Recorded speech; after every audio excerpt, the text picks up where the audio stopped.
What is going on, everybody? My name is Clutch Sometimes, bringing you JUDL Season 2 Power Rankings for Phase 1 of the draft. Once again, JUDL is doing the multi-draft format, but instead of 3 drafts to get the most broken team possible, we're only doing 2 drafts, so it's a slightly less broken variant, I guess. But anyway, I am once again joined by Btown. Hello, everyone. And returning from a long hiatus from channel is Frozen. Yo, what's good, guys? So pretty much we're just gonna pop right on into it. I'm gonna hand the channel reins off to Mr. Bloomington Btown Braylooms himself, and we'll get on into it. Thank you, Mr. Clutch Sometimes. We are doing power rankings this time, a combination of the 4 of us. Yes, you heard right, the 4 of us. M-Dragon was unable to be here tonight, but he did contribute to the power rankings. We averaged them up, and we will be going from bottom to top. Starting out at the bottom is Nyan of the Toronto Star Raptors. His team consists of Dragapult, Clefable, Incineroar, Meloetta, Rotomo, Quillfish, Galvantula, Staraptor, Gligar, Empoleon, and Mega Sceptile. What are the strengths and weaknesses of this team?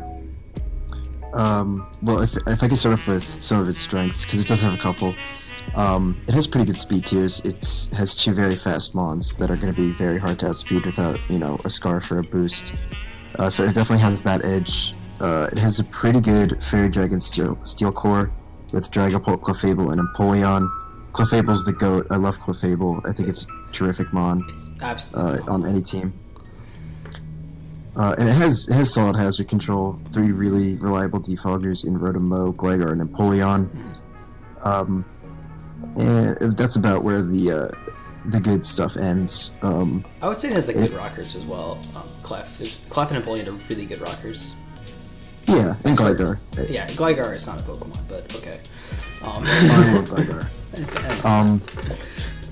But I think its biggest problem is that it has so many redundancies on it. Like, you have Dragapult and Mega Sceptile, who are 2 very fast, specially focused dragon types. I guess Dragapult's a little more physically focused, technically, but Vanaforce is bad.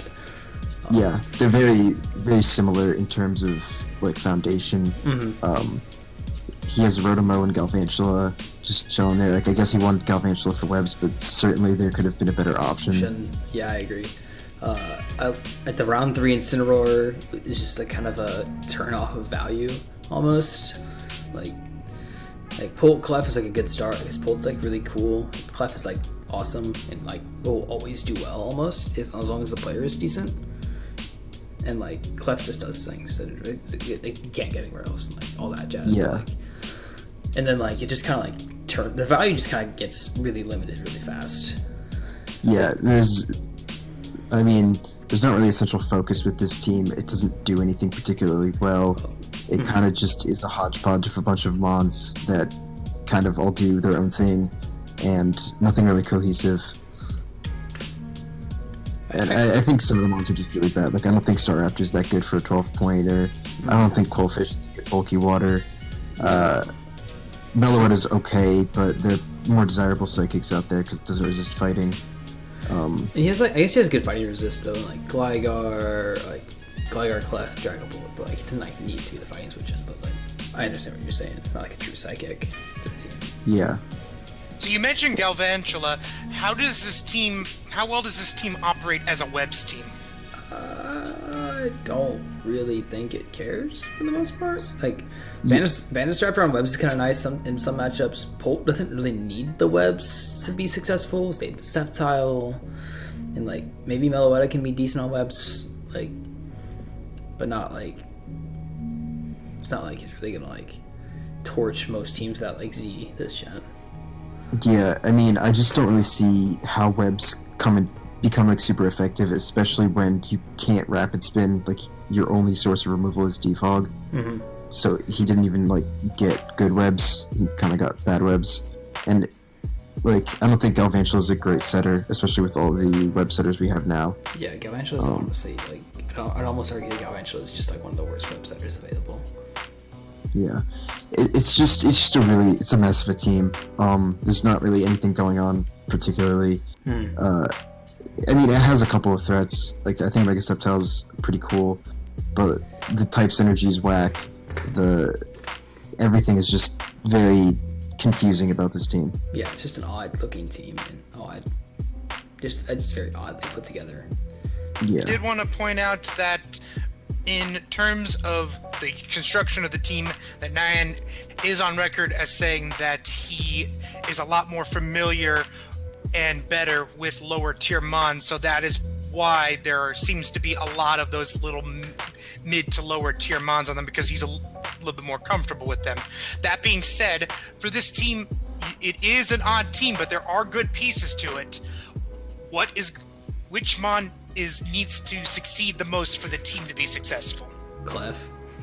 Yeah, I would definitely say Clefable. This thing is the backbone and every other important organ of this team. Mm-hmm.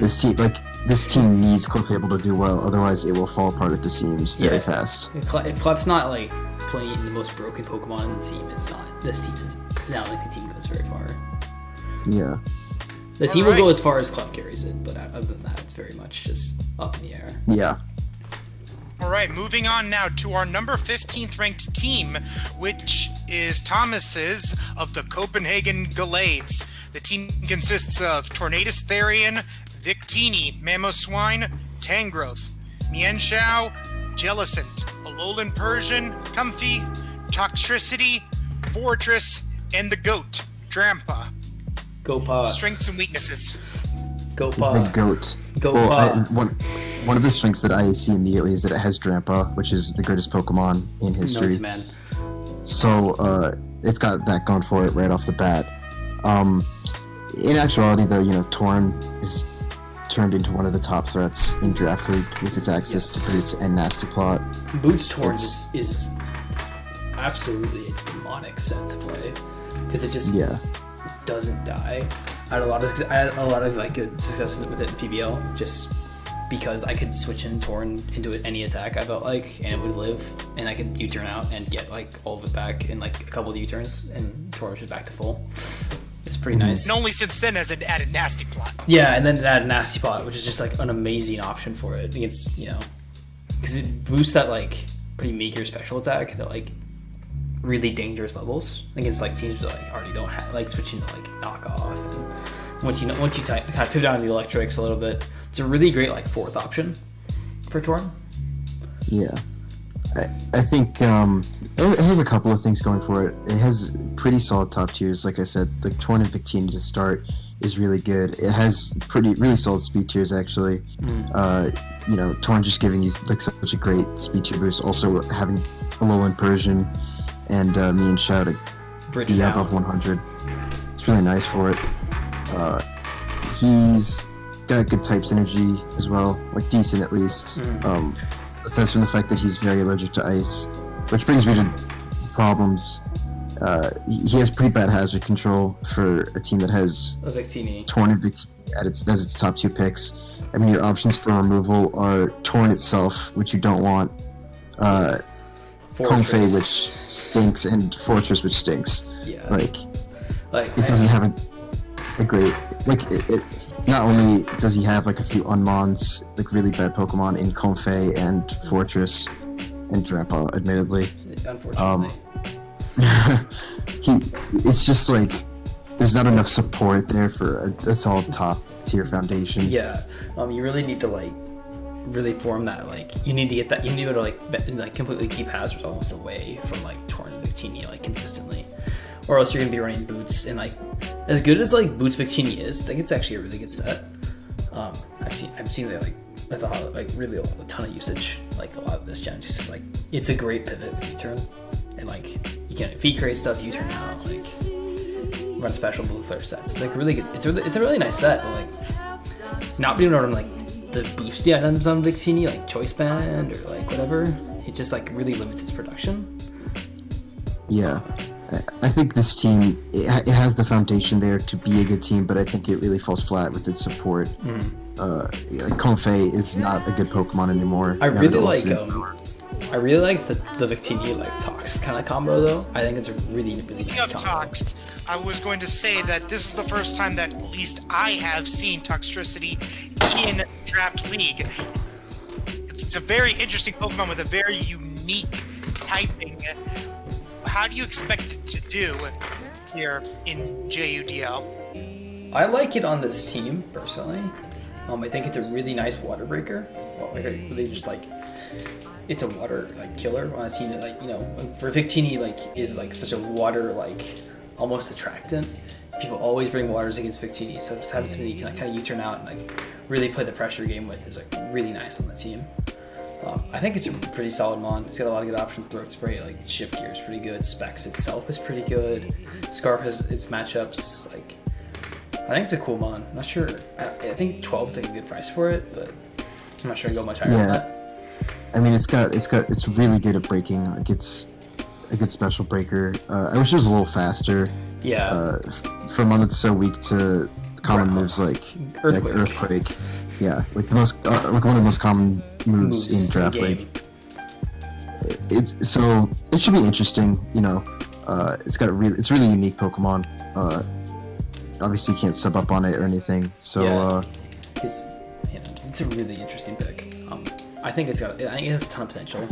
And I think it's really, it's so easy to get good work out of just like specs and just clicking boom bursts and all that. So yeah. And now, which mon is most important for this team to succeed? Big Torn T. Honestly. Yeah, this team is centralized around Torn. I mean, that thing should probably be coming every single week. It has to put in work, otherwise. Yeah. He has like Victini, Mamoswine, Tangrowth, which is decent, but this Torn is the backbone of the team once again. Torn's phenomenal, and it can very much take that pressure. I think I brought it every single game PBO and like was not disappointed with it at all. I love Torn, and I will swear by that mon.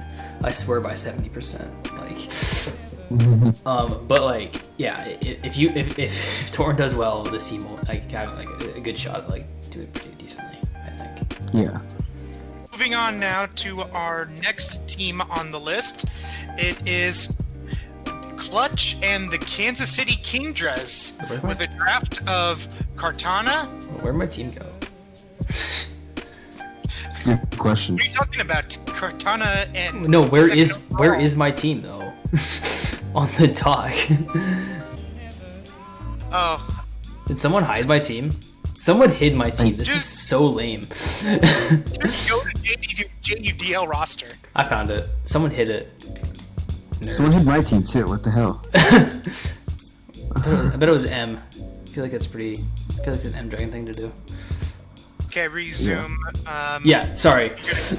I was trying to pull my team up for the graphic. You're good. Next up is actually Clutch in the Kansas City Kingdras. His team consists of second overall pick Kartana, Mega Gallade, Heatran, Greninja, Tapu Fini, Kyurem, Donphan, Type Null, Skarmory, and Alolan Grimer. Strengths and weaknesses of this team. The meme quality, I think, is the biggest strength of the team.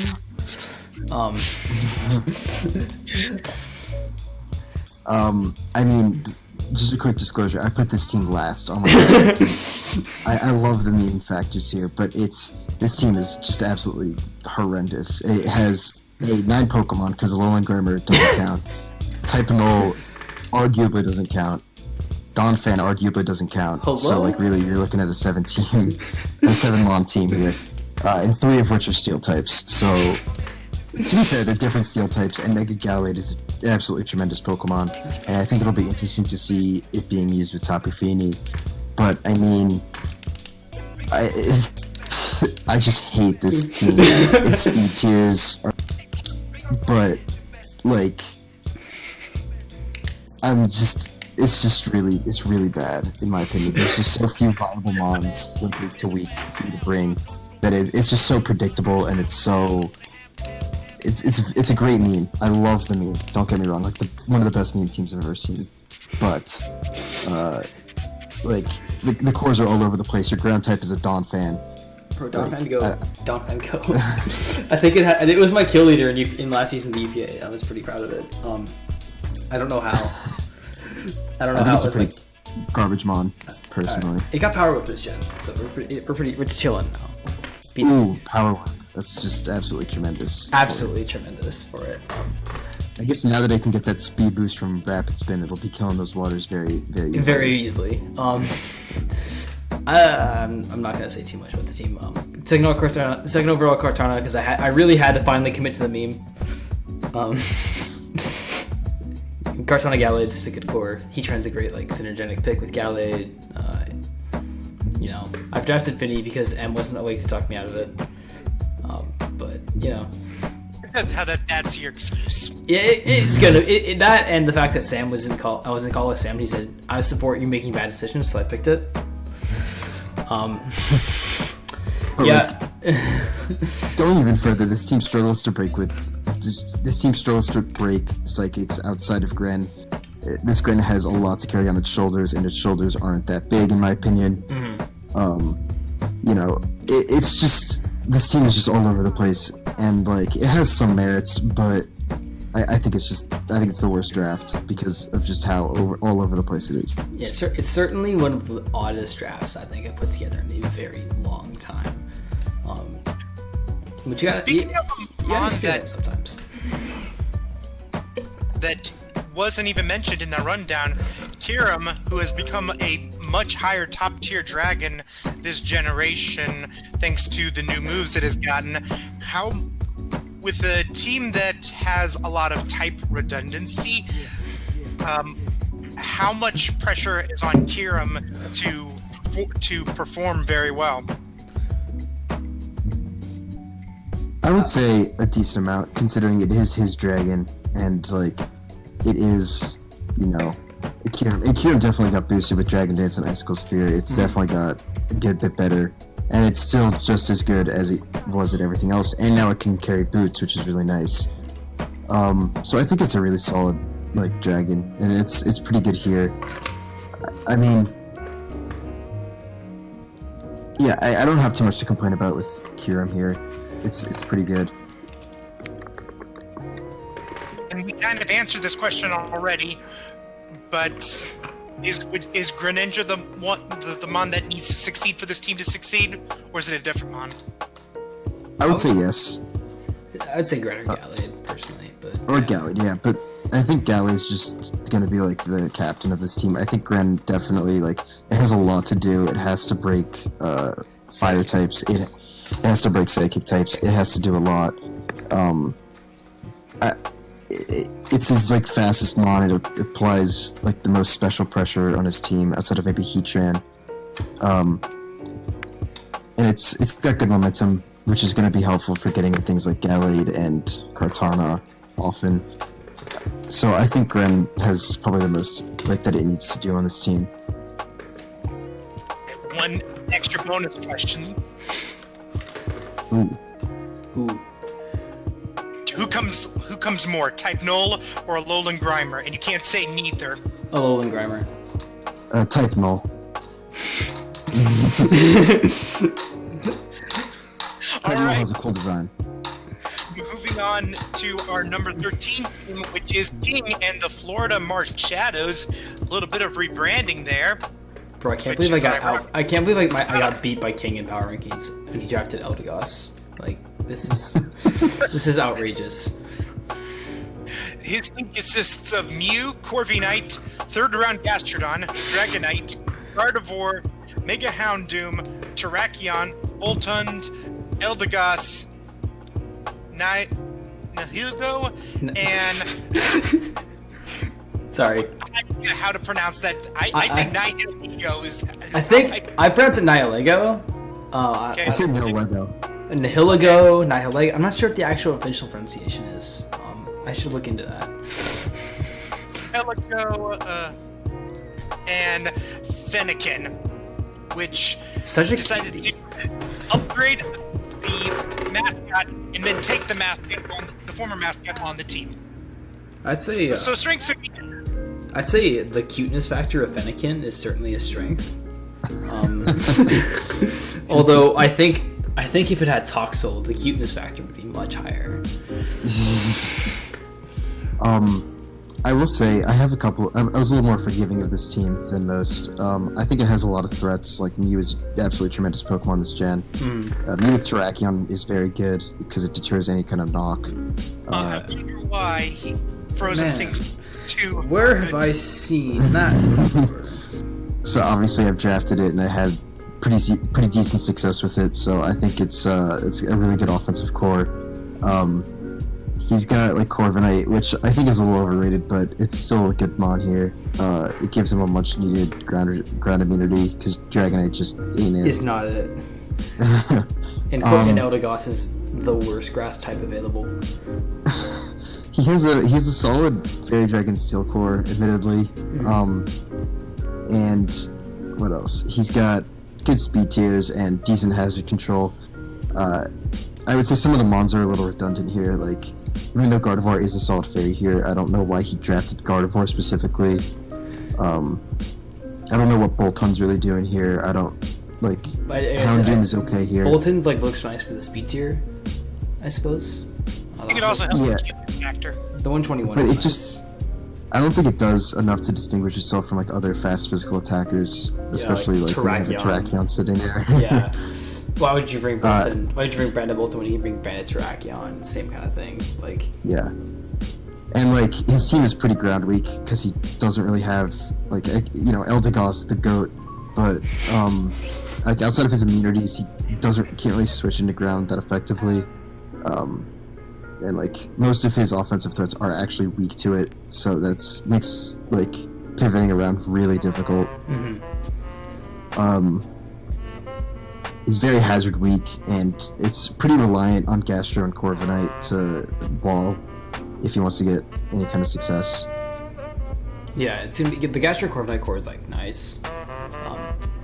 He's gonna pivot the Corviknight on Toxics, all that jazz. Like it's a really nice energetic core.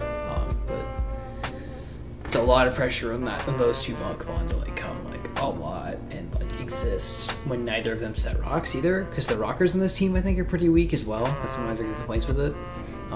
Because you're looking for rockers, you're looking at like Terrakion, Nihilego, Mew.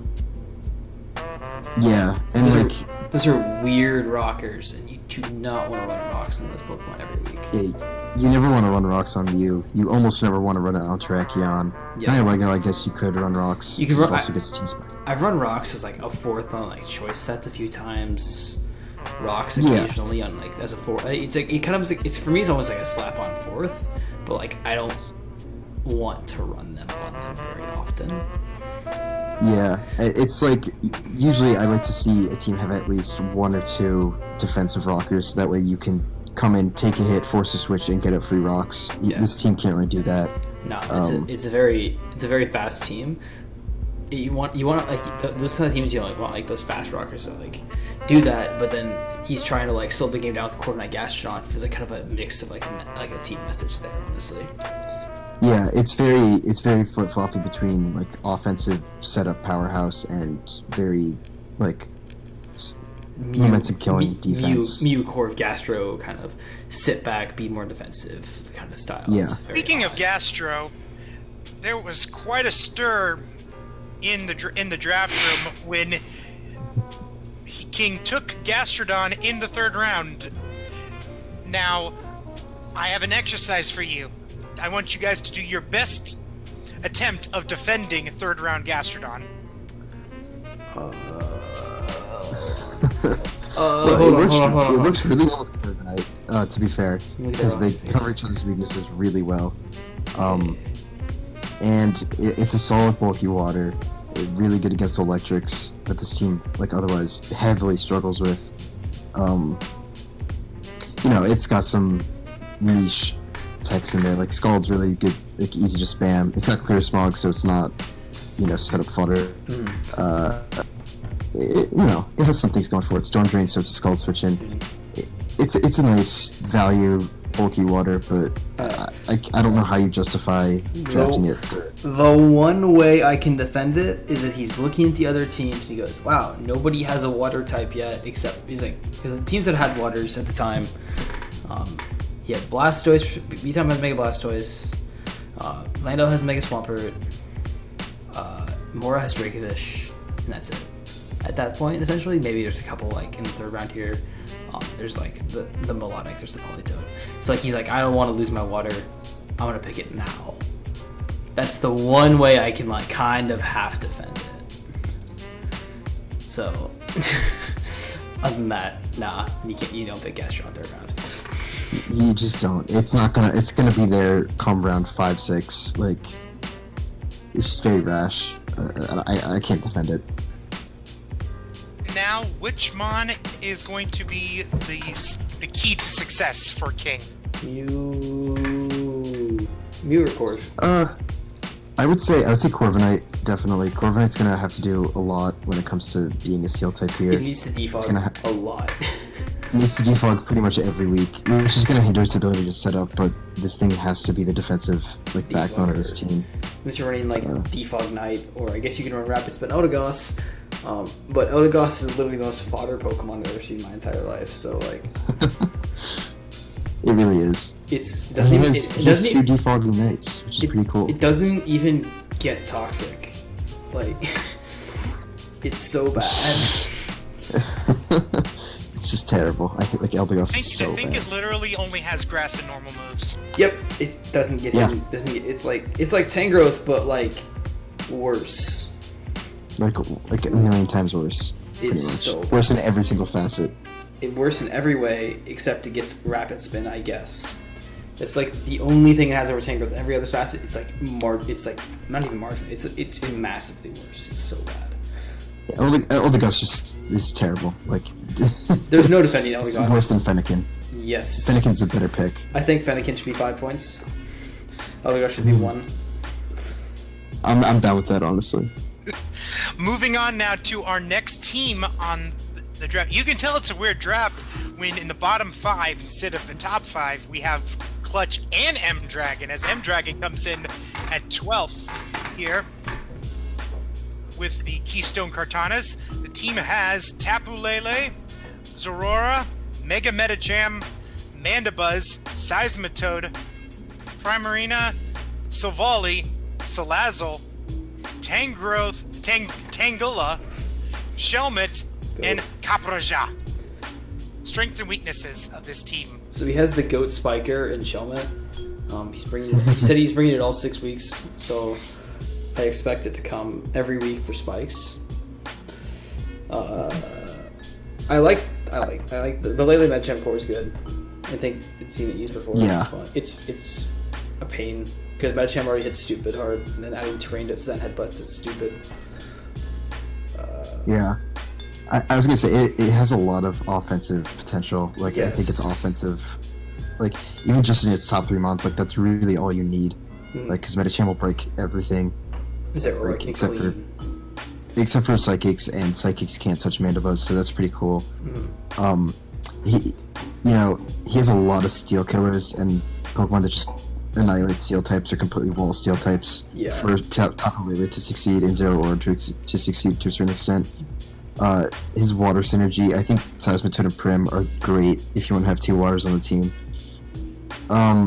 And I think Prim is a tremendous Pokemon, like very good value even at 12. Especially this gen, adding like Calm Mind and Whirlpool. Yeah. Adding Whirlpool for it's like trapping sets. Like, it's such a good Pokemon now.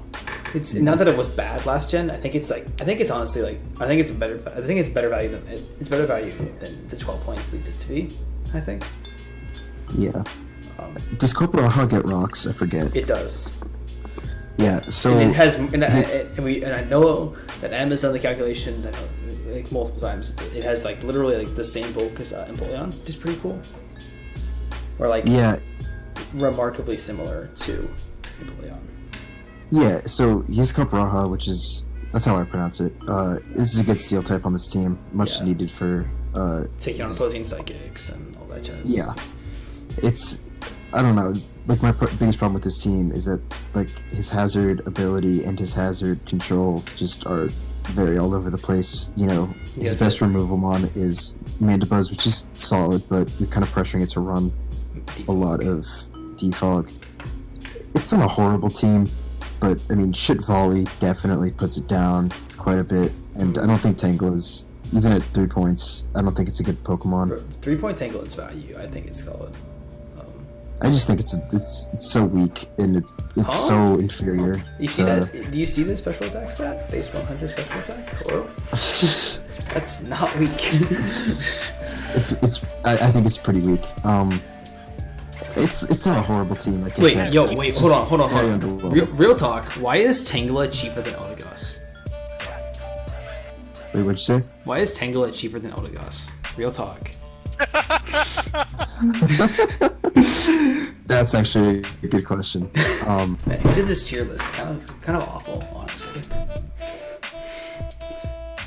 But yeah, like the biggest thing with this team is that it's just really weird. It's not horrible. Like I can see where he's trying to go with it. Mm-hmm. But I don't know. I think there's a couple too many like bad Pokemon here to really be considered a good team. I do like the way it starts, and I think the top three or the top four really are all gonna put in a lot of work. I agree. Yeah, it's really need to be carried by like that top four like offensive core. Sorry, go ahead, Btown. Ask this every single time in a draft. Whenever someone drafts Savali, what type of Savali do you feel is most necessary for this team to succeed? That's a good question. Which type do you see coming the most? I mean, he doesn't have a dragon type, so Solar Dragon's probably a pretty good bet. No, I think Solar Normal's actually honestly decent here really because it can actually hold an item. Also, and it's a good ghost switch in. Can't take that pressure off Mandibuzz. Yeah. Yeah, take some of the pressure off Mandibuzz. Baits in, fighting attacks, which his team feasts on. Yeah, Metacham, Lele, Flatchas, like Prim. So, yeah, I'd probably say Silvally Normal or maybe Silvally Ghost are probably going to be the two most useful because he doesn't have those types. Yeah, his normal switch-ins are like it's really just limited to like Raj. Yeah. So like Ghost would be kind of nice. What are you talking about? Shelmet's right there. The bug type? Pure bug type. No, it is not steel. Yeah, I don't talk. It's a pure bug. It has a steel helmet and it's a pure bug. It evolves into a steel type. It's pretty neat. No, it doesn't. Oh wait, no, it evolves into a Cellcore. There you go. I don't feel as bad anymore. Bro, I always get those evolution lines confused. And it's, Yeah, because the thing is, like, you have to trade them for each other. And it's Carablast, like, yeah. It's weird. And finally, the mon that needs to succeed for the team to succeed. I'd say like Mandibuzz or like Eddie. Yeah, I'd say Mandibuzz, probably. Like It's Mandy's gonna help switch into those psychics. He's like, you're gonna bring in a lot of psychics, and, like, the U-turn potential and back stuff like Lele, so like Metacham, Zeraora is really, really nice. Yeah. Because you pressure those out almost immediately with like, threat of toxic, knocking off your item, all that jazz. It's just like, you turn out, bring in Metacham, bring in Zeraora, bring in Lele, bring in Prim, etc. Really, really nice for this team. Let's go ahead and move on to the next team on our list. At number 11 is Granto and the Liverpool Littons. This team consists of Melmetal, Slowbro, Mega Mawile, Rotom Heat, Porygon 2, Hariyama, Shaman, Runriga,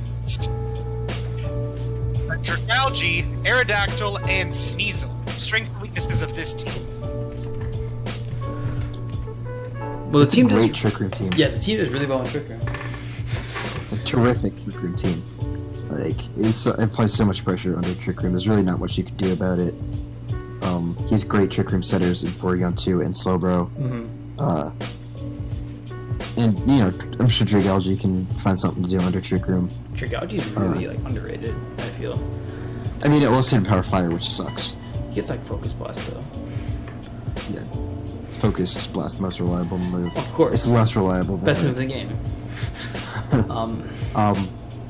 It's a decent team. I think it has more flaws than strengths, but the strengths are like the strength of it being a good Trick Room team and like having the threats that it does is so big that I think it kind of forgives it a little bit. Yeah. I think my biggest gripe with this team is that Melmetal and Mawile are not dissimilar enough to like justify drafting both of them and like kind of exposing yourself to fire types like that. And he has Slowbro and He has like but, Slowbro, Room Heat, and like Dragouge is really solid fire resist as well. So like, yeah, Aerodactyl's a solid fire resist as well. Hariyama, yeah. It's just, I don't know. I'm not a huge fan of Trick Room teams in general. His only mods that are at least somewhat fast are both lower tiers. Aerodactyl doesn't have isn't that good on offense. It got DD this gen as well, which is like kind of nice on like regular Aerodactyl for the attack boost, but it's still like almost always Hung Paws is almost like better in most matchups. So like, yeah. And I think Sneasel's an underrated dark, but it's decent because like Banded Knock is like really good always. So like, yeah. Yeah. I mean, I think like he's got good rock. He's got like decent rockers for Trick Room as well, which is always a good like bonus. Reneragus is like Trick Room rocks Memento out like. It's great momentum into early like stuff like early game Melmetal, early game Mawile, stuff like that. Bro gets Trick Room plus Teleport, which is amazing. Porygon 2, I believe, is also has the same option, Trick Room plus Teleport. So like, those are great momentum options for him. Shaman's great for Extinguish support. It's got a lot of positives, but it's all. It really comes down to how well you can play it. Like. Yeah, and I just think this team it has like decent hazards. I guess like Reneragus is good, and Aerodactyl's good hazards as well. Fast rocks. But like you don't really want to be running stealth rocks on Mawile. And so and like especially when you don't you're have burning turns in Trick Room to get up rocks. Like it's never fun. Yeah. And you have access to like spikes, T-spikes, but like you don't have a spinner. It's a decent team. Wait, what's the spiker? What's the spiker I'm missing? It has a T-spiker in Dragouge, it doesn't have a spiker. And you said spikes, and I was like, what? Yeah, it doesn't have spikes, but it does have T-spikes, which is a lot better in my opinion. But sorry. No, I was just finishing up. It's decent. I don't love Trick Room, and I think just Mawile, Melmetal, as cool as it sounds, like they're both slow physical attackers that like that bait in fire types. Yeah. Like. It's interesting, and it's really cool. Like experiment. Like I think it's a lot of these drafts like I've kind of been. They're just kind of odd. Like drafts like I kind of want to try this, and like are trying to do it. Yeah. Which is awesome. It's great to see that innovation. It's it's very weird. Yeah. Granto did have the first overall pick and took Melmetal with that. Now, this is both not your first Gen 8 League, so you've seen Melmetal in action in Draft League. Has it lived up to the expectations? Has it been underrated, overrated? We know how good it can be, but how have you seen it in practice, and how would you grade it as a first overall pick? That's a hard question. Because I've seen Melmetals do incredibly diverse. They're incredibly hard to deal with. Like they just get in, and you're just like, how do I deal with it? It's a really cool pick, and I think to me, Melmetal's one of those Pokemons as good as the player. Because to me, it's almost kind of like Rachi-esque, not like the style like the Pokemon is, but I think it's you can be kind of brain dead with Melmetal, could ban Double Iron Bash every week, and it'll be okay. But a really good player can get a ton out of Melmetal. A really creative player can get so much more out of it. It's really interesting like that. I think it's worth it. Yeah. I agree. I think it has a lot of potential, even yet to be seen. It just has, a sky-high attack stat. Double Iron Bash is a stupid move. It definitely takes a lot from Rocky Helmet, and it lacks reliable recovery, but I think it's a super solid Steel type, 600 base stat total. It's great under Trick Room. It's very bulky, body press. It gets body press, right? Yes, it does. Yeah.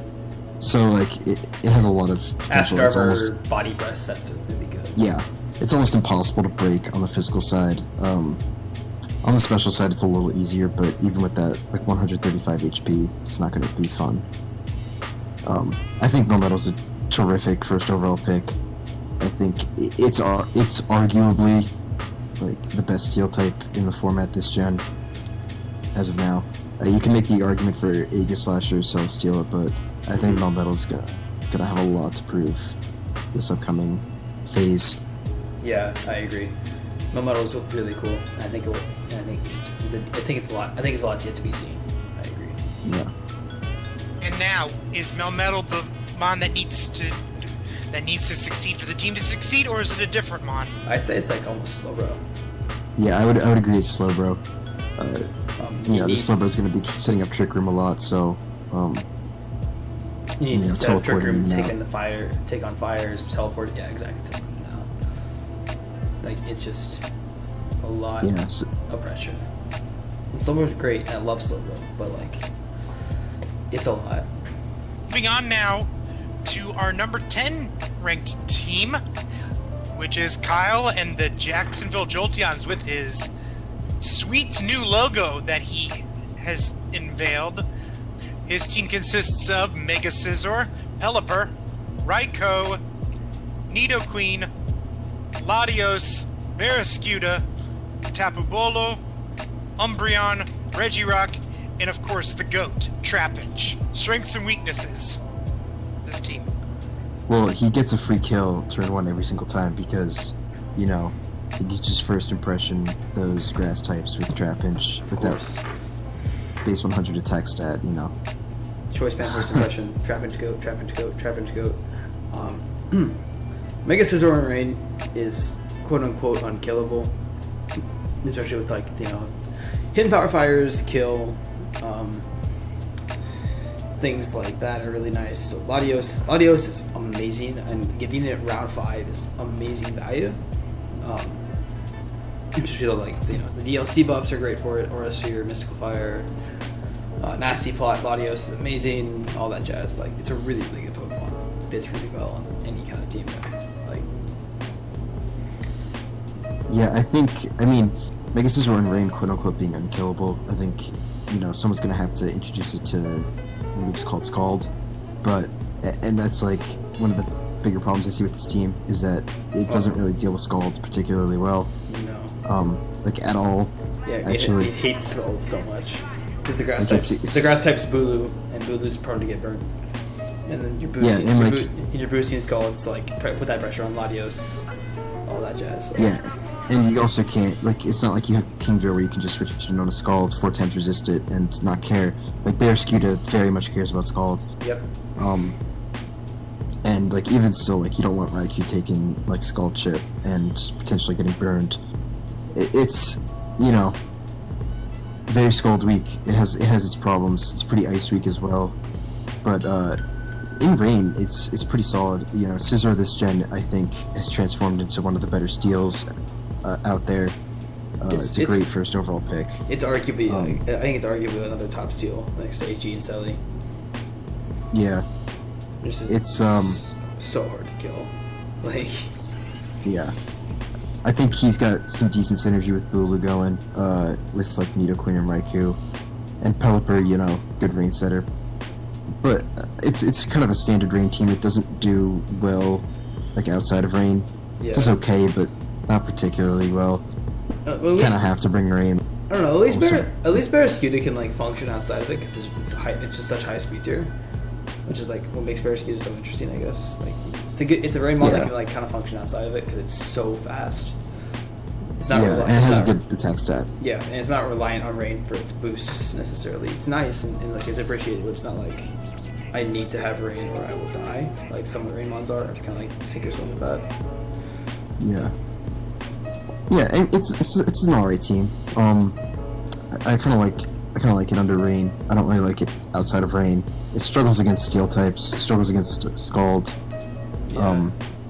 His walls are a bit too passive for my liking. Umbreon and Regirock. Umbreon's bad. Regirock's okay, but Regirock on Rain is odd. Yeah. And he doesn't have a fire type, and for me, even if you draft Rain, you should draft a fire type, because fire types are so good in Draft League, especially with Boots now. Yeah, Boots are such a great item. It's such a unique typing to have, and it's when you draft Rain, obviously fire types don't do as well, but they're still nice to just have. Mm-hmm. don't know. Because you don't have to bring rain every week, all that jazz. Like, Yeah.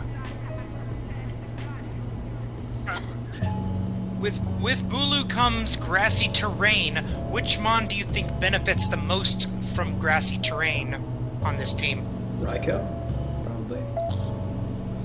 Yeah, probably Raikou, because you can only really OHKO it with like Earthquake. Earthquakes. Yeah, I mean high horsepower got like better distribution, so like you'll probably catch a lot of those, but like. Yeah, I mean, I think Raikou's probably going to get the most benefit out of grassy terrain, and Nidoqueen, I'm glad he got like a good ground to go with grassy terrain and not like a physical ground. Yeah, So, you really have to prioritize that stuff. But like, with something like Bulu is just so, it's so frustrating. Yeah. Yeah, having used Bulu a couple times before, it can be a headache to deal with, like nerfing your own EQs. But Bulu got better this gen, and it became a better fairy, definitely. Yeah, player up is nice. Super nice, yeah. Alright. Now, which Mon will be the one that needs to succeed for the team to succeed? Mega Scizor. Yeah, probably. Definitely Mega Scizor. Yeah, and I know Kyle's a big fan of new Mega Scizor without HP Fire like being a thing, so it'll be interesting to see how Mega Scizor works in Rain, because this is like a very like Gen 8 Rain team. Yeah, it's absolutely like It's a lot of Pokemon that like got buffed in like Gen 8 DLC. Yeah, so I'm really excited to see how he uses Mega Scizor now that it doesn't have to deal with HP Fire. Yeah, it's Just called Raikou. Scald Raikou in Rain, that's kind of cool.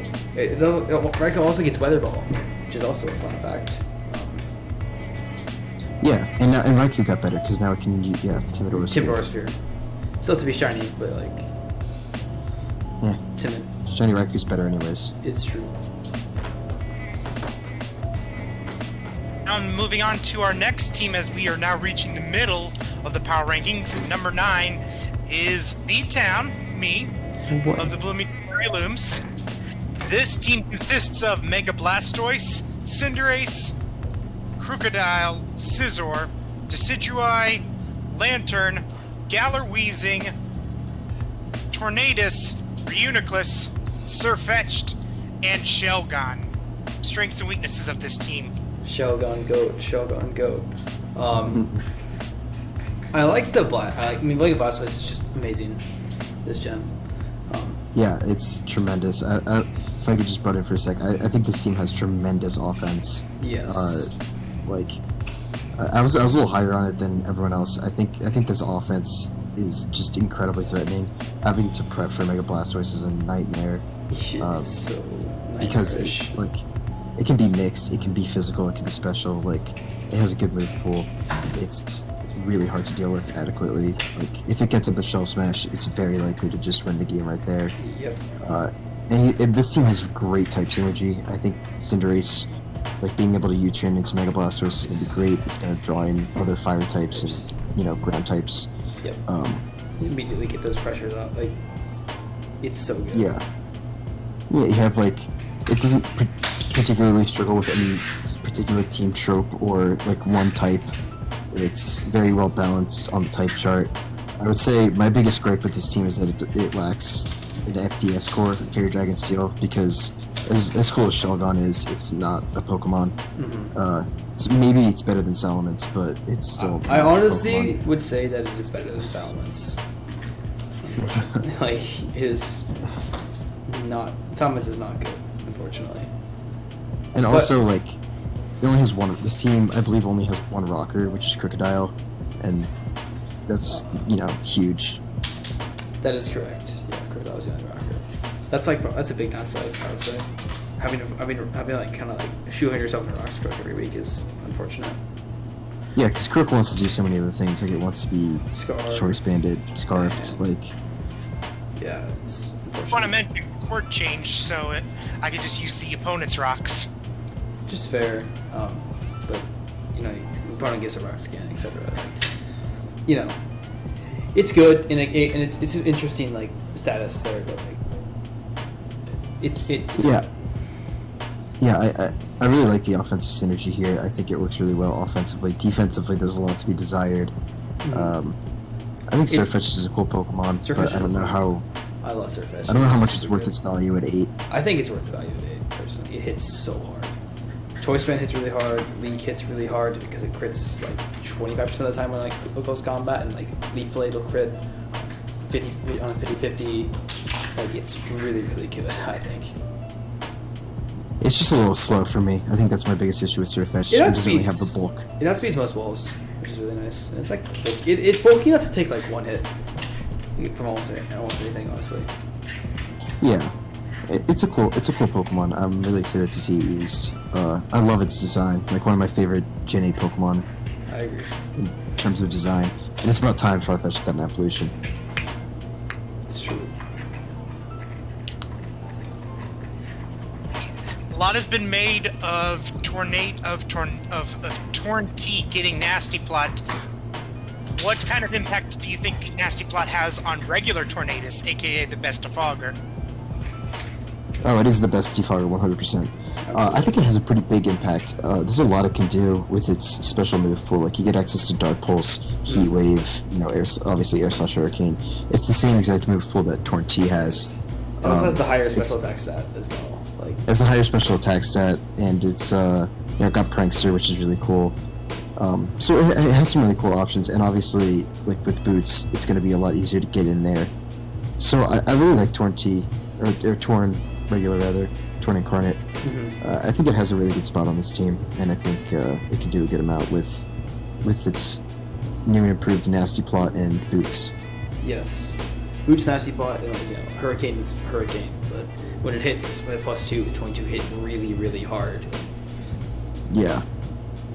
And obviously, I still hate Hurricane, but it's a terrible move. But it's also a great move when it lands. Yeah, I think coming down grass, pivot out. Bringing the rock types again for Blastoise, great momentum option this as well. So. Yeah. Finally, Witchmon needs to succeed. Now, I'm gonna run a caveat here because obviously Mega Blastoise is the correct answer, so I'm taking that option away. Damn. Other than Mega Blastoise, what is the Mon that needs to succeed for this team to succeed? I'd say Crook. I would agree. I mean, Rocks are such an important part of like almost any game plan. It's also like the best psychic killer on the team. Mm-hmm. And Scissor's decent, but it's not quite what you're looking for. Yeah, Greenie can kind of 1v1 some of them, but like it's almost it's not super reliable. Yeah, you don't want to like force yourself to like Call My Wars, all that jazz. Like yeah. Right, now we are moving on to the top half of our power rankings. Now, with Lando and the Baltimore Oricorios, which, by the way, is an awesome name, by the way. I just want to shout that out. That is a really nice name. For a team name. Great logo, too. Go logo. The team consists of Zapdos, Mega Swampert, Politoed, Latias, Excalibur, Florges, Delamise, Conkeldurr, Ludicolo, Nidoking, and Sableye. Strengths and weaknesses of this team. I was a bit higher than most on this team. I think this is one of the better rain teams I've seen in a good amount of time. It's not super reliant on rain, and like I think the threats that it has with rain are tremendous. Like I think Swampert's great in rain. Zapdos is going to be awesome in rain now that it has Hurricane and like Thunder access.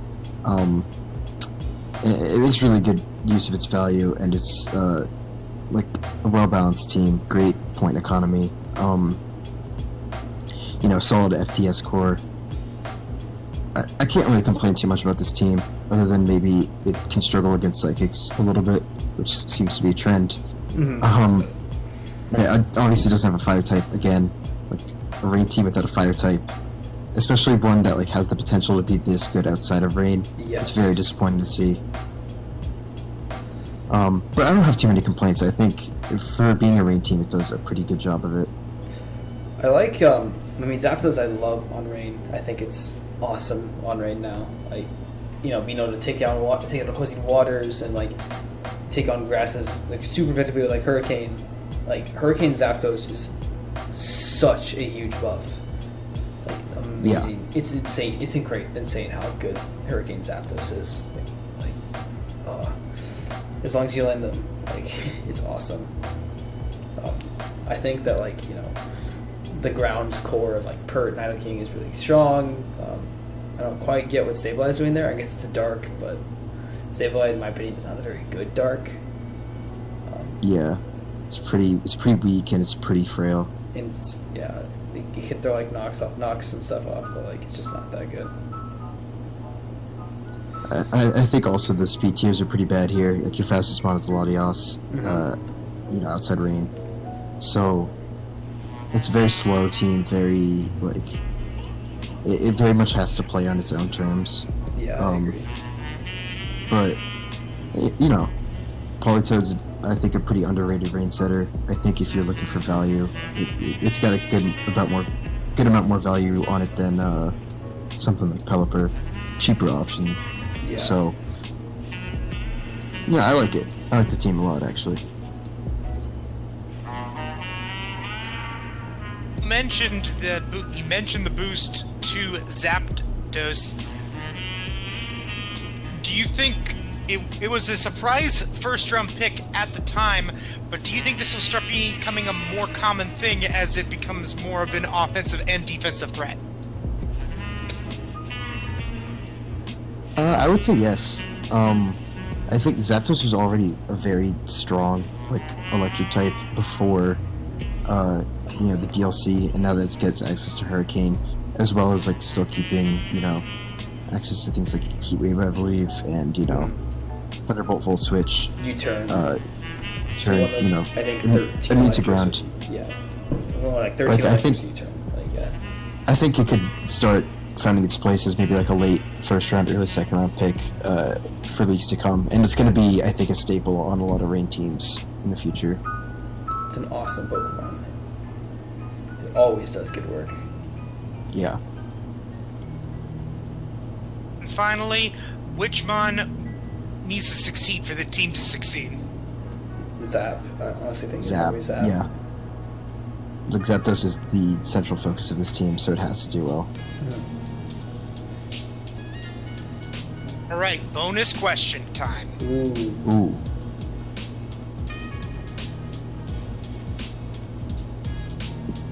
Which Rain Killer will get more kills, Mega Swampert or Ludicolo? Pert. I always gotta say Pert. I don't know, man. Ludicolo, everyone sleeps on it, so I think people are going to be trying to kill Mega Swampert before they're killing Ludicolo. That's fair. I really like Ludicolo. I love its design, so and Mirabee is the GOAT, so. Right, moving on now to our 7th ranked team, which is FaZe and the Lancashire Luxrays. The team consisting of Zygarde, Volcarona, Ferrothorn, Suicune, Hatterene, Obstagoon, Rotom, Scyther, Rhydon, Mega Pidgeot, and Little Goat Wartortle. Strengths and weaknesses of this team. Zygarde, Coon, Volk, the top 4, 5, 6 mons is so good. So good. Like, Zygarde, Volk, Pharaoh, Coon, Hat, Obstagoon, so good. The speed tiers are really whack, but like, those 5, 6 mons, whatever it is, like, it's a great place to start any team. Like, you get those 5, 6 mons, you're happy. You can bring those almost every week. Obstagoon's an incredible threat. Zygarde's insanely fat. Coon's insanely fat. Volk's incredibly threatening to like the right teams. Pharaoh's a good hazard mon. Coon. Like, it's a great start to any team. I like to make a Pidgeot. Good fast mon for the team. Yeah. Good I think Mega grass killer. It's great momentum into Zygarde as well. Yeah. Force out good grasses. You know, switch out, pivot out. Yeah, he's got a great Fairy Dragon Steel Core. It's like good Firewater Grass, so he's got like those basic cores covered.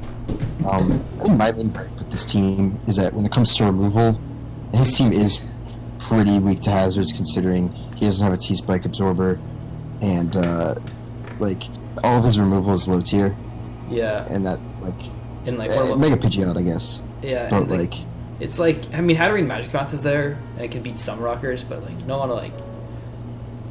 You don't want to put that that kind of like that like shoehorn on it almost, because Hatterene's way better than that. Yeah, I think it has potential. I'm just not a huge fan of like all the low tier garbage kind of Wartortle. like Wartortle stinks. That one's decent actually, but like Rotom regular kind of stinks. It's alright, I think, but there's certainly better kind of like things there. And his team is also very allergic to knockoff. Yes. Like very allergic to it. It hates knock so much. So he doesn't have like knock deterrent. Yeah, like it'd been really nice if he could find like a good fighting type. Like Obstagoon's like a decent knock switch in, but a lot of knockmons can just chill. Yeah, and you're gonna lose your flame whip if you do that. I mean, if once it's switched in once, it's like kind of nice, but like yeah. It's a solid team, but I think it's just the low tiers. Like you really don't have much value out of them. Like the support for your top 6 isn't great. I agree. Yeah.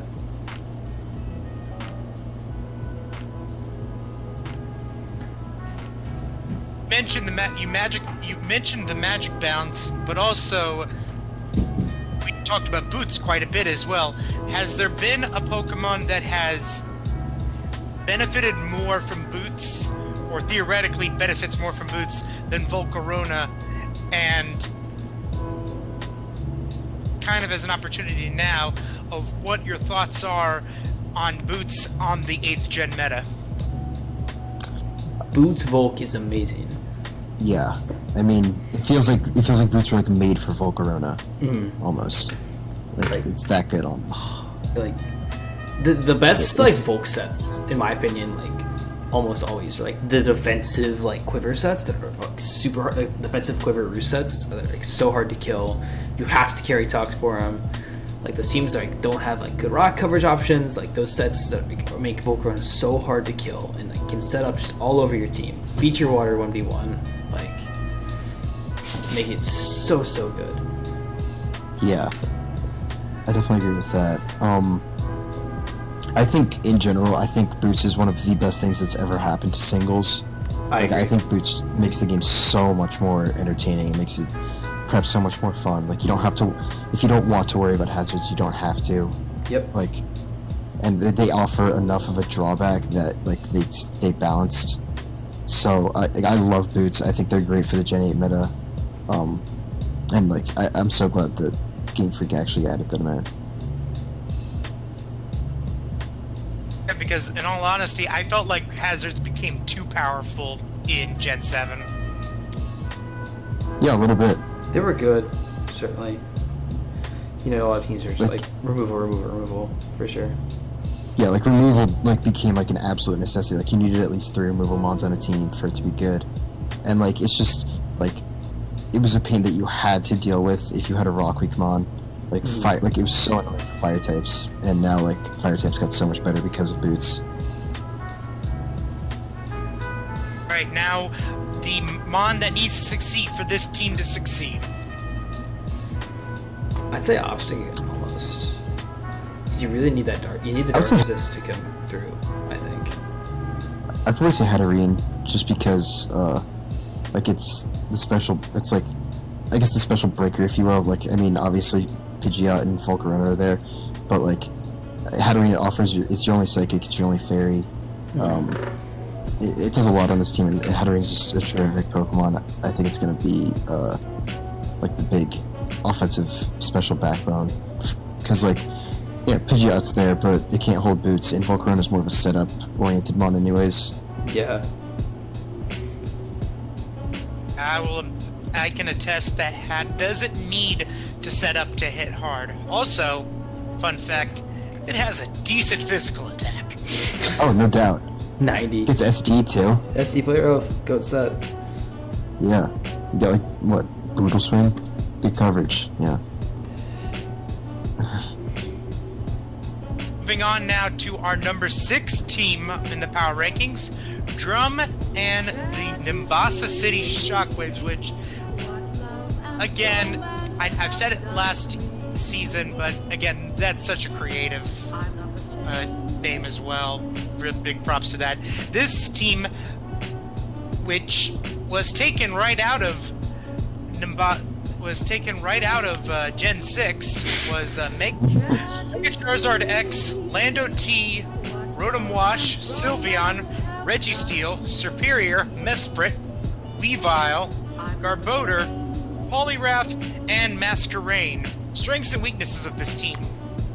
It's just a solid team. Like, not a lot of like true like, oh, you can kind of point to that. It's just like a really like, this team looks like a standard like kind of a Gen 6 like, oh, it's like a really good like ORS kind of style draft. Like, you know, you got your Sylveon, Registeel, like kind of wish pass around and stuff. Like, you got good rockers all over the place. You got, you know, Mesprit, Lando's an amazing rocker, Reggie's decent rocker. You know, a lot of people. Mesprit's a solid rocker. Reggie's is decent rocker. Access to body press is really nice on Reggie, I think, this gen. I hate Registeel. I know you hate Registeel. I know you do. I hate it. But it's so passive. Yeah, it's pretty passive. I agree. But it has its days, and body press helps out a lot against like opposing steals, all that jazz. So yeah, I guess. I think it's a decent steal. Like on its best day. On its worst day, it's terrible. I don't think round 5's ever plays for it though, personally. I think the offensive potential here is great. Like with the setup, you know, its top 3 picks are just so good. Yeah, those are great top 3. And then, having Rotom Wash on a team just makes the team like that much better, in my opinion, because it's the glue that holds every single team together. Yeah, it's a great ice resist on this team as well. It's great ice resist, great ground immunity. I mean, so is Lando, but you know, kind of gets to split duties on that, exactly. Which is really nice. Having two of the best ground immunities in the format with next to Charizard X is so nice. Yeah, I think Superior is a pretty bad Pokemon now without having access to hidden power. Yeah, it's so bad without HP, honestly. But it gives him a good speed tier here, but I don't know. I don't think Superior. It's not bulky enough. It's a good Skull Switch, I suppose, but I think there are better grasses, personally. Yeah, I would like to interject and say that I think that Superior has definitely been nerfed in terms of an offensive mon, but is still a good defensive support mon still this gen. I mean, yeah, like Glare is always pretty good. Glare is always great. Sub-Seed sets are still okay, but like you kind of lose out on. I think it gets access to knockoff too, so it has some like good support moves in there. I don't know. I don't think it's really bulky enough to be a good defensive grass. You know, it just misses the mark. Contra is just such a weird ability. Yeah. And I think Registeel's like a terrible steel type. His team's a little weak to rocks. But he has good removal to back it up. Rotom's a great defogger. Serp's is deep. Serp honestly it's free defog whenever it comes in. Yeah, Serp's an okay defogger as well. It beats a lot of grounds. So like. Yeah. Like Rotom is like really the free defog. Rotom's honestly the best defogger to ever exist. Like he's the actual best defogger. Honestly, like I would agree with that. Interesting lower tier mons on this team. There are your usual suspects like Mesprit and Garbodor, but then there are also some mons that we don't really get to see that often, including Poliwrath and Masquerain. Which of these 4 do you feel is going to make the biggest contribution to this team? Garb or Mesprit, probably. I think Garb is so good, dude. I love Garbodor. It's like I drafted way too much now, but like I think it's trash. You're right. My play is the goat. Like it's a good spiker, and like it's a really solid spiker. And Gunk Shot's great for hitting fairies, which the team like does. It's really good at like pressuring fairies with like Gunk Shot. Like it'll probably come like a decent amount on this team because like, you know, having something that can cast switching on fairies that's not like incredibly passive against them is really nice. Mesprit's a solid Pokemon, but like For me, I think it's Mesprit, just because I think Mesprit has a lot of good support moves, like Stealth Rocks, it gets Healing Wish, like Knockoff, U-Turn. It can do a lot. You got Nasty Plot now as well, which is really awesome, but... Yeah. So, it has really good coverage as well, so I think Mesprit's probably like the biggest X-Factor low tier on the team. That's fair. First question, do you think that because of the addition of Nasty Plot that Mesprit has moved up to being the best of the 3 Pixies? No, Azolf's... no way. Azolf's still the best. Despite, Nasty Plot, I think... Despite Azolf being so fast. Despite Azolf being impossible to put on teams, like, when you put it on a team, it does good work almost always. Yeah, I guess it's like a decent budget, like Alakazam. Yeah. It's really fast. It's fast taunt, fast rocks, fast U-turn, fast Nasty Plot. I think Azolf still outclasses it in terms of like being a Nasty Plot user. So I don't really think like Mesprit getting Nasty Plot is that like game changing for it. But it's something. Finally, which Mon needs to succeed the most? I think we got our answer. I think we might have already gotten our answer, but just to confirm it, is it Rotom Wash? Yeah, yes. It's always Rotom Wash. It's always Rotom Wash. Yeah. It's the glue that holds every single team together. Any team that drafts Rotom is just like, you gotta hold on to Rotom Wash. It's the go. You're pretty much gonna bring it every week. Like, it's so good. Yeah, it's amazing. It does so much.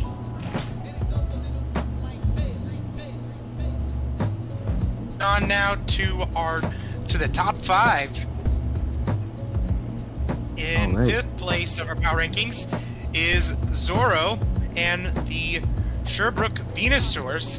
This team consists of Tapu Koko, Gliscor, Milotic, Haxorus, Bronzong, Skuntank, Infernape, Licky, Serena, Azumarill, and Drifblim.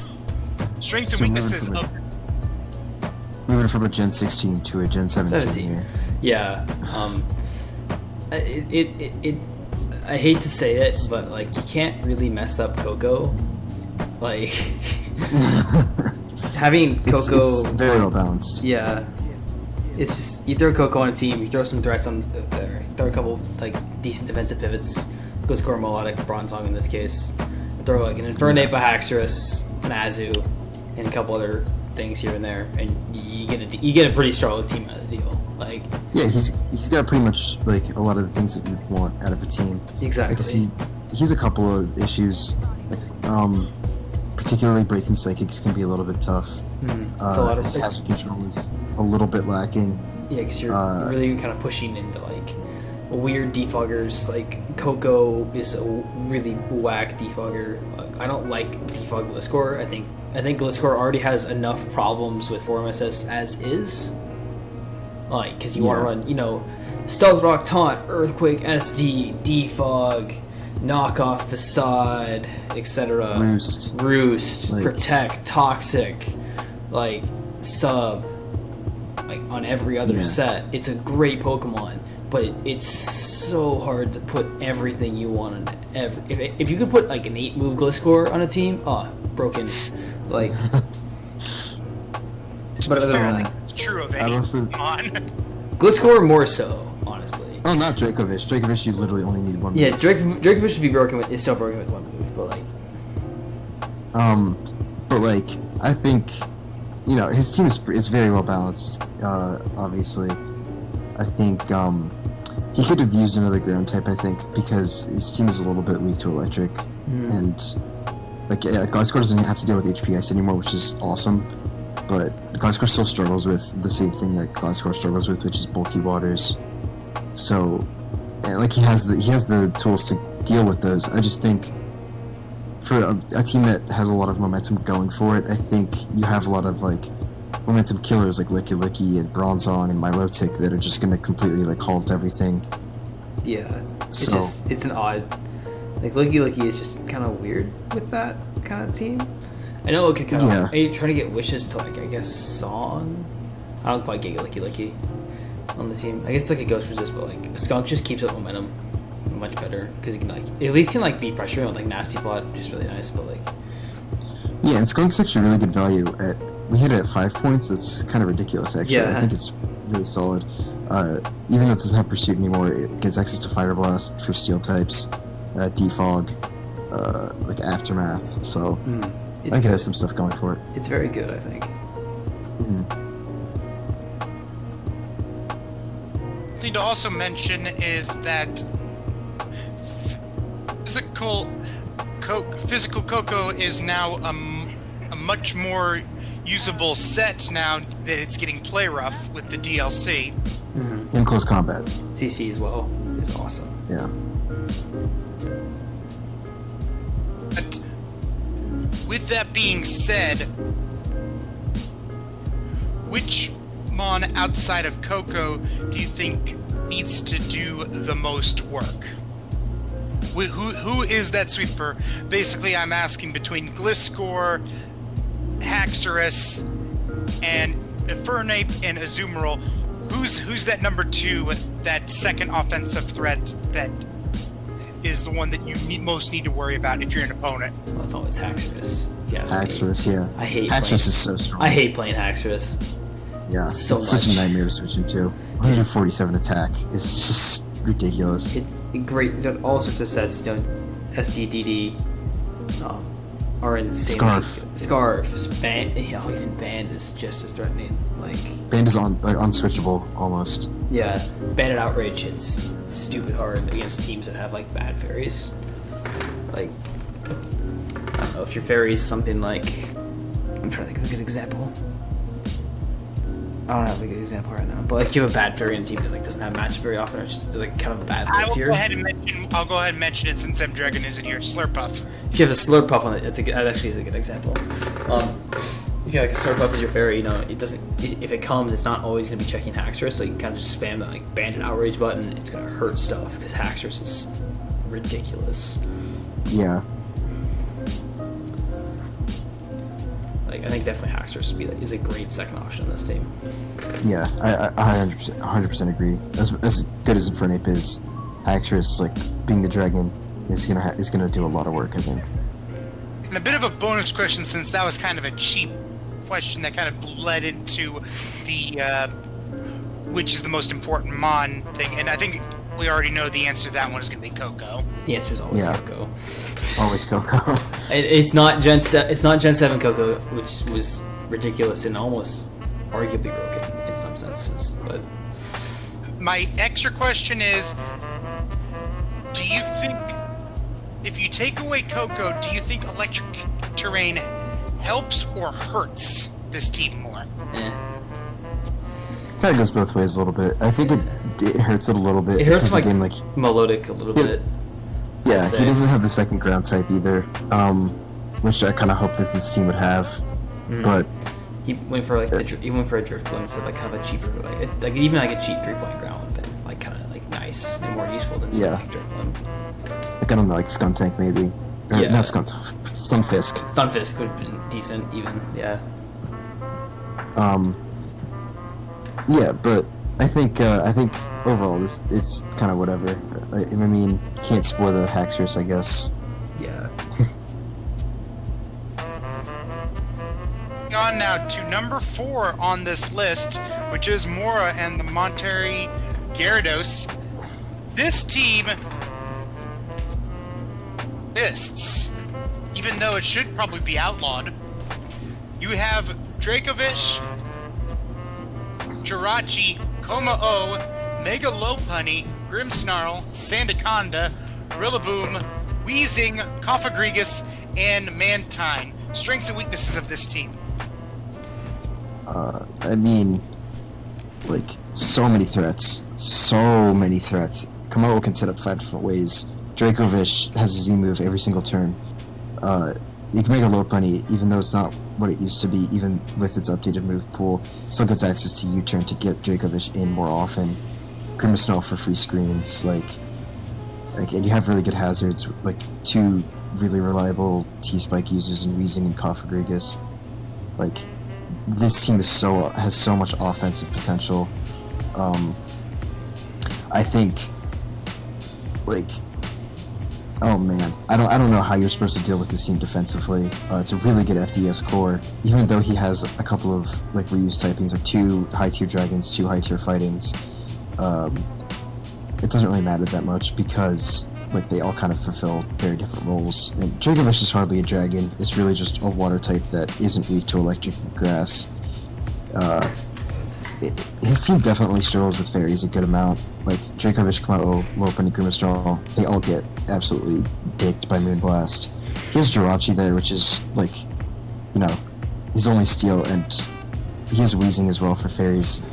But you know, he's definitely very weak to fairies. But outside of that, I really don't see a flaw with this team. I guess maybe Stealth Rocks are a little hard to come by. The removal is not great. It's like Mantine is there. Yeah, especially without having a grounded poison. That's like one downside to having Wheezing technically is a grounded poison now this gen. Got neutral because you can opt for not run Levitate now. It's cool. Wait, even on regular Wheezing? Yep, you got neutralizing gas as well. Oh wow. So that's like a really cool thing going on there. But like, but it is still better almost like as a levitating ground because like Rillaboom is good, but it doesn't have recovery. That's a like Drain Punch. So like having that like immunity is really nice. Yeah. And Mantine's there. I just don't like Mantine that much. I think it's kind of bad. But I think this team is so threatening that it can just run through pretty much. Yeah, you have to deal with half the league on matchup. Like yeah, Dracovish is one of those Pokemon that like on matchup can just steamroll entire rosters. So like, yep, never fun to play against Dracovish. I think it's yeah. Personally, it's 100% worth that 18 point kind of garnish that we've given it. Outside of that, like he's also got some good value with Sandaconda. Like 8 points awesome. I love really good. Yeah, awesome Pokemon. Like the Coil Rest set with Shed Skin is really cool. It gets Glare, Body Press. So got some interesting stuff working there. Really good team though. Like I think like one of the best teams easily. Just so threatening. There's not really much you could do defensively. Even offensively, it can be hard to break because he's got like really annoying mons like Cofagrigus and Wheezing and Jirachi that are just really annoying to take down.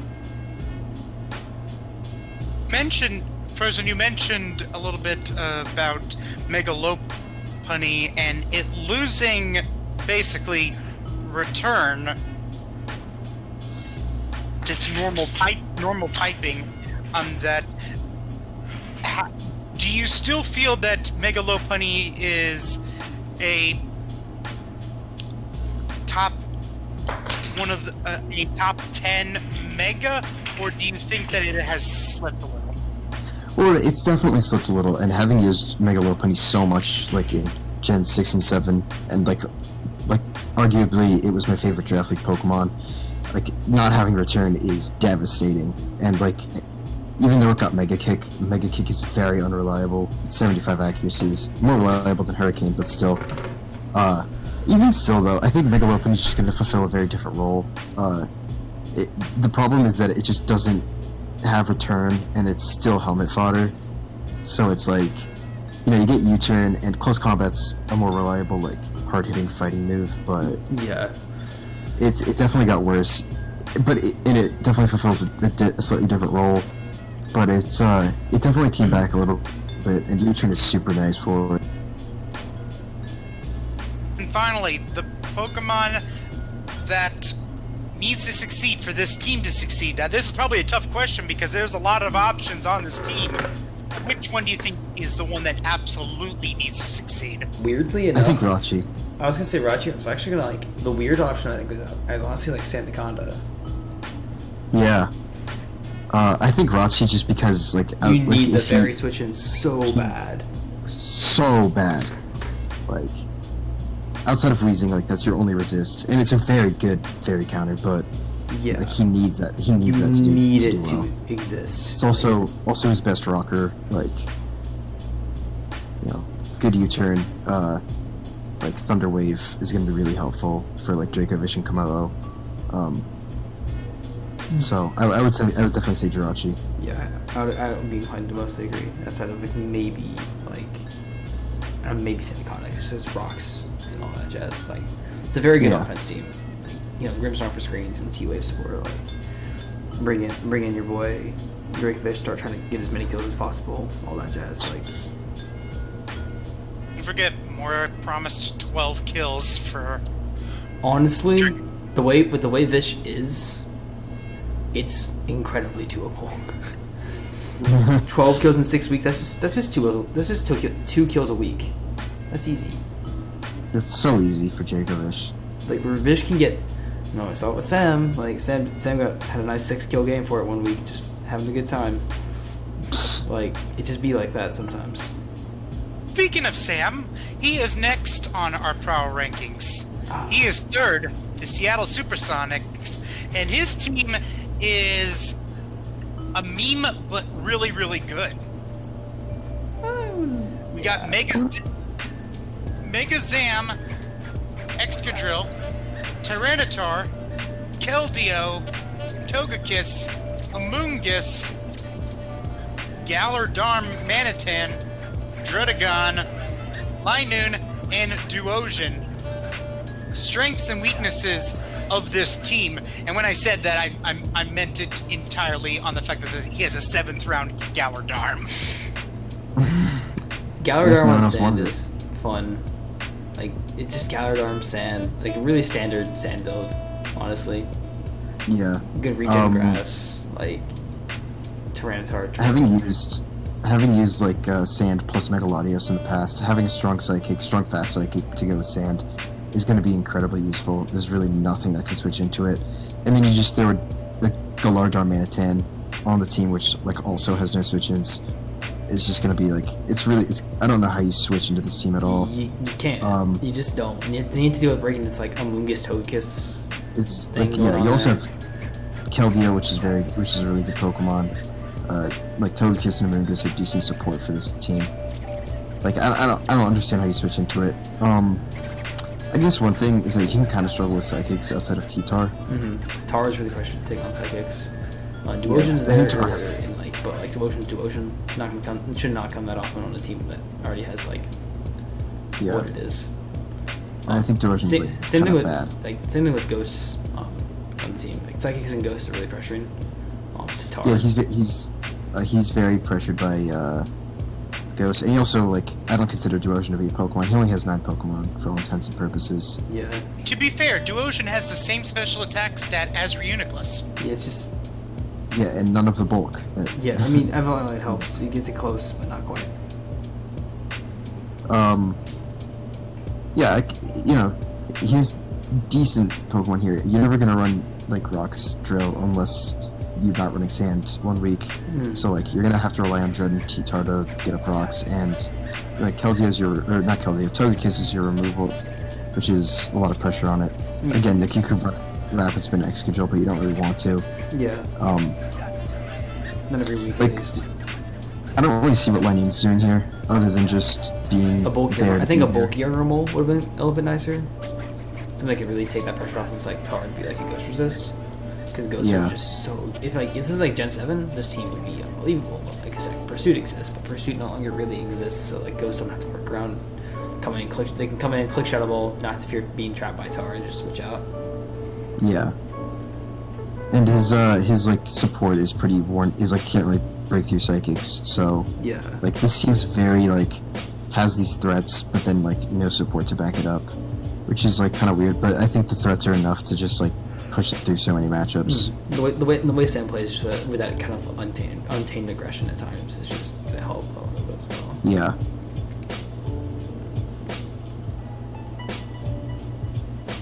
So as I mentioned, Galar Darmanitan did fall to the 7th round. Kind of a similar question to what I proposed to Melmetal, since it is a Pokemon that does have some contention around it on whether it should be allowed or whether it shouldn't be. What is your guys' stances on it and how you felt it's performed so far in Draft League? I think it should be allowed, no question. I don't really think it's that broken.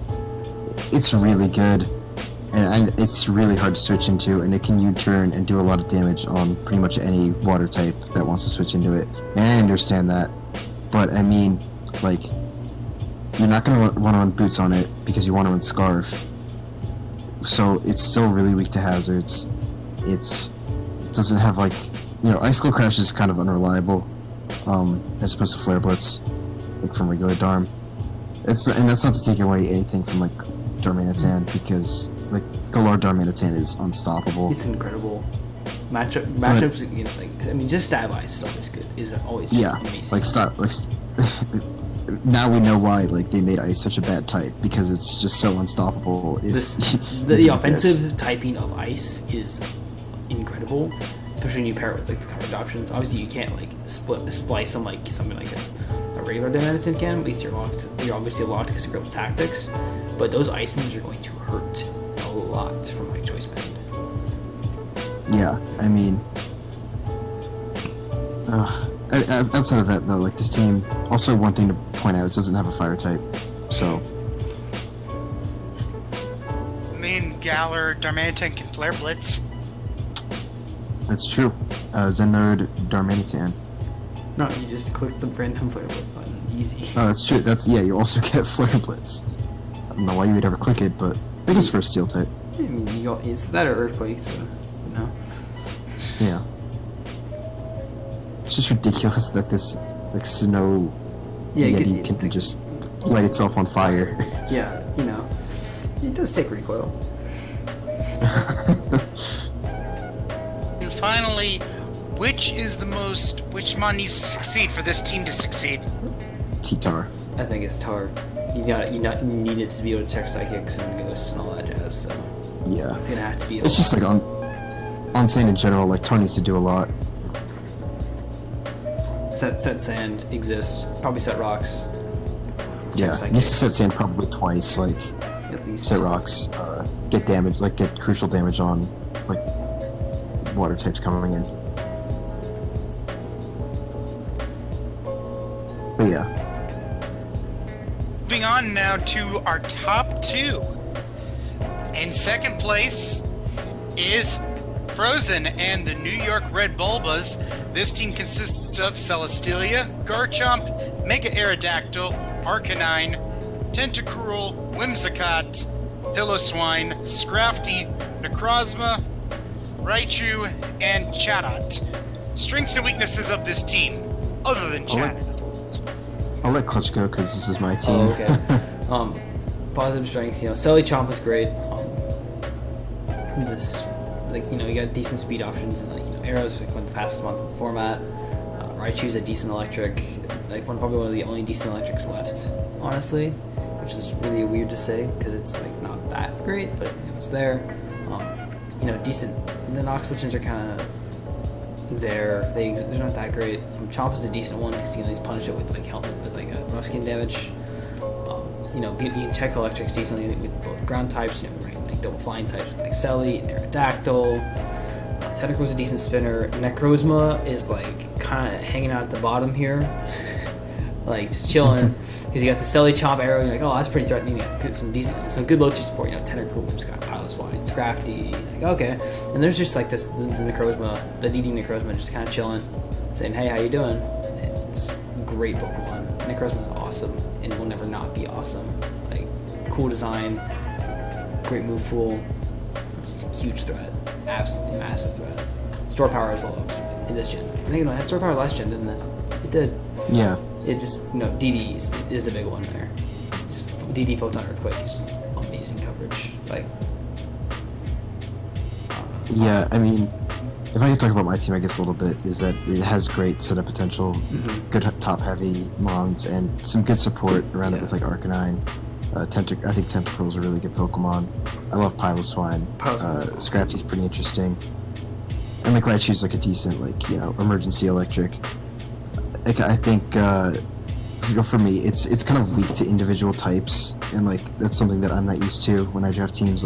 I love drafting good type chart, and this is very different from that. But Selly Chomp was it's so good, so standard. It's amazing though. And I love the round 9 Necrozma, which is great value. When you can get a round 9 Necrozma, you never pass it up. especially if it's so like just effortlessly to the team. All that jazz. Yeah. So I think a couple things that it struggles with is like it struggles with psychics. Definitely. Outside of like Scrafty, it can't really hit them super effectively. And like bulky waters also kind of get free scalds all day. Even though I have like decent scald switchings in Tentacruel and Whimsicott, and Raichu to a certain extent. It definitely struggles with that. But I think like with the core it has, like the Fair Dragon Steel core is really nice here. I'm pretty happy with the way the team turned out. It's a good team, I think. And to mention, we've talked a bit about boots already before, and it's weird because I feel like so far in Gen 8 it hasn't gotten as much love, but would you say that Arcanine has gotten better as a defensive fire type with the inclusion of boots? Oh, absolutely. 100%. It's like that was the biggest thing. That was the biggest problem with like defensive Arcanine sets. You have to take your Oxygen, and you have to like kind of deal with that. But like being able to like just switch in your Arcanine without fearing taking that extra 25%, it's so good. Yeah. It just makes it way less pressure on like recoveries and you do already a good Pokemon like with defensive options like Flare Blitz is very good, just like spammable move. Wisp. The E-Speed's great priority. Wisp is great. Wisp, yeah. Like it gets some cool stuff there, like Outrage, Play Rough. I think Arcanine's now a tremendous defensive pivot. You think it's probably safe? It's fair to say now that it's no longer just a great defensive fire type, but a great defensive Mon in general now, because it was always a great defensive fire type. Yeah, I agree. Yeah, definitely. Right, and finally, the Mon that needs to succeed for this team to succeed. I would say Selly. Selly or Chomp. Yeah, I'd say Selly. Selly or Chomp, definitely. Like, Selly is just Selly. It's going to do things that just... There's nothing that can do quite what Selly does, and I think that's just so interesting about a team. Like, about Selly, it's like, it does the thing that it exists in, and it does it really well. It does all those things really well. It's just one of those things where, like, you get so much out of Selly, and it just brings up the rest of the team so well, I think. Yeah, I think Selly's definitely, like, there's a reason I drafted it first round. Like, it's a great Pokemon. It's got better. Arguably like, the best deal in the format. Like, yeah. Like, it has access to Cosmic Power now. Mm-hmm. Body Slam. Really nice. Body Slam's awesome. Like, Body Slam's Selly's so good. Just beat Paras. Spam it. Yeah. Paras. It's not stab, but, like, Body Slam broken, Para broken, all that jazz. So. Just such an annoying move, yeah. Only it got Roost. We'd have to ban it. Damn. If only it got Roost. Oh well. Anyway, now moving on to our final team in first place. And it's become a tradition. Rex, the GOAT drafter, drafted yet another fantastic team. This time, drafting up a combination of Aegislash, Hydreigon, Mega Diancie, Crobat, Celebi, Swampert, Heliolisk, Moltres, Cobalion, and I would say the GOAT, but it's actually a sheep, Mareep. Strengths and weaknesses of this team. It's such a nice team synergetically. AG Hydra Diancie is an amazing Steel Dragon Fairy core. Like, it's so good. Yeah, like, it has great hazard options, great removal options. Hurts an amazing rocker. The best Fairy Dragon Steel core in the format. Like, he has 9 Mons, but that's pretty much the only weakness I can see out of this team. But the 9 Mons are, like, all bringable, which is, like, just so good on any given team. Like, you have 9 bringable Mons like that, it's so nice. Yeah. Like, there's really not much to be said about this team. It kind of speaks for itself when you just look at it. I mean, he has, like, the type chart covered. You know, everything works really well, like, synergy-wise. Great speed tiers. but like, there's almost nothing wrong with it other than the fact that it has 9 Pokemon. Yeah, it's absolutely just.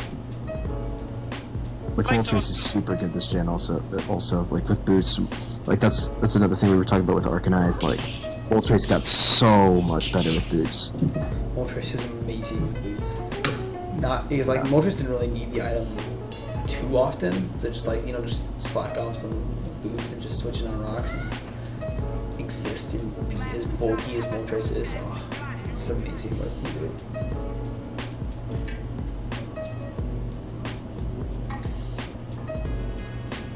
Alright, Btown. Interesting about this team is that when we talk about like we talk about teams that only have like 9 mons, that kind of stuff, that they're usually like a top heavy team. Let me cut that all out. Let me just restart. Interesting thing about this team is that for a top heavy team, as you keep saying, it only has 9 mons. It has 9 mons that all 9 are viable. A lot of times on top-heavy teams, they only have like 6 or 7 that are actually really viable. But this team actually has 9 viable mons. My question was going to be that one of the more forgotten and underrated moves that was lost is Signal Beam. How much do you think that has helped improve Celebi's stock? So I gotta take U-turn, which is like annoying. But Rex like some of the best U-turn sponges in the format. I'm sorry, the question was Signal Beam, but like I don't know. Signal Beam was never that. It's such a weird coverage move. It like hits Celebi and it's like really annoying. So it like helps like in that sense. Yeah, it's definitely nice like for electric types because most of those carry Signal Beam. Mm-hmm. And like Celebi can just like die. Yeah, Celebi can just eat that up now. Yeah. But I think Celebi still struggles with U-turn, but it definitely like has a little bit of that help because now like bulky waters can't just slap like HP Bug and Electrics just can't just slap Signal Beam on it to beat it. It makes it a little bit harder to kill. Like it's just there. Yeah. Bonus question. Because of its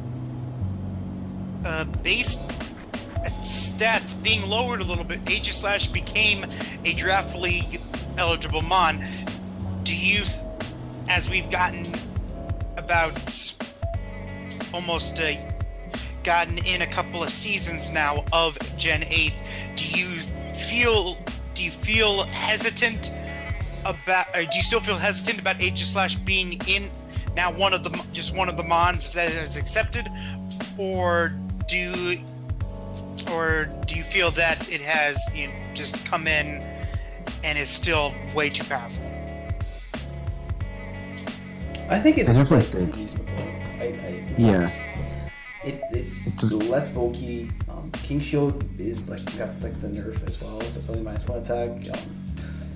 It's as small as 10 like felt like kind of on paper like it's nothing. It still hits stupid hard. It honestly does feel like reasonable. Yeah, just like, it definitely feels like it's like draft league reasonable now. Yeah. Because like those 10 base stat points, like especially at like a high echelon like 140 to 150, it makes a big difference. It's everything. Yeah. It's a good. It's still. I don't even think it's the best Pokemon in the format right now. I think that's like Selly no metal. Like. It's not even like Pokemon wise, but like definitely Selly no metal. Like. Definitely compete with its DOS. Mega Scissor as well. Compete with it all like DOS. Just like. Yeah. It's still tremendous though. Like SD. Still very valuable. Band, like just offensive automize, like weakness policy, just. Yeah, defensive even works. Defensive is a great set still. Like, it still has all the tools and all the sets to be like tremendous, but it's certainly just ticked back a little bit with like the loss of the extra little bulk or the multi-slash attack set. Yeah. And finally, the mon that needs to succeed for this team to succeed. Hydreigon, probably. Hydra. Hydra plus HE is just a clean core. Honestly, it just does so well all the time. Yeah. It's pre-turns into AG for on the obvious fairy. Like, Yeah. Also now, like, Hydra has access to Nasty Plot, which is awesome for it, and Dragon Dance too. Like, if you want to throw your opponent off, catch him sleeping a little bit. DD's nice. I think just Nasty Plot is just Yeah. Huge for it. it's so amazing. It hits so hard in that +2. Like fairies that kind of took the hit prior no longer take that hit, and it's really, really tough to deal with, I think. Yeah. All right, and finally, one last question before I wrap it up and give it control back over to you, Clutch. I would like a MVP prediction for Phase 1 with the caveat that it could not be from your own team. Vish. And it can't be Vish. Fuck. When I MVP, I mean by differential. By differential MVP. I'm gonna pull up the roster page again. I think I'll go with a little more of a deep shot here. I'll go with Komodo. Ooh. By differential.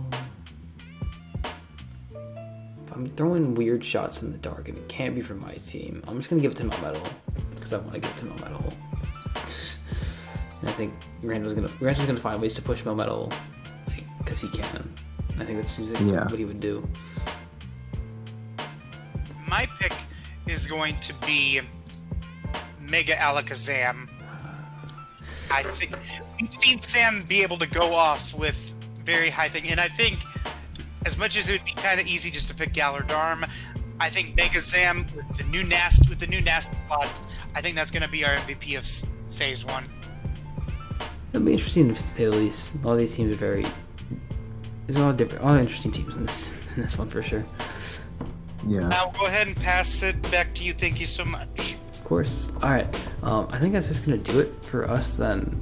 Unless you all have anything else to say. So, until Phase 2. Actually, I do have one more thing to say. Oh. Cuter mascot, Mareep or Fennekin? Yo. Mareep. But Toxel is a cutie. I would have to say Mareep for sure.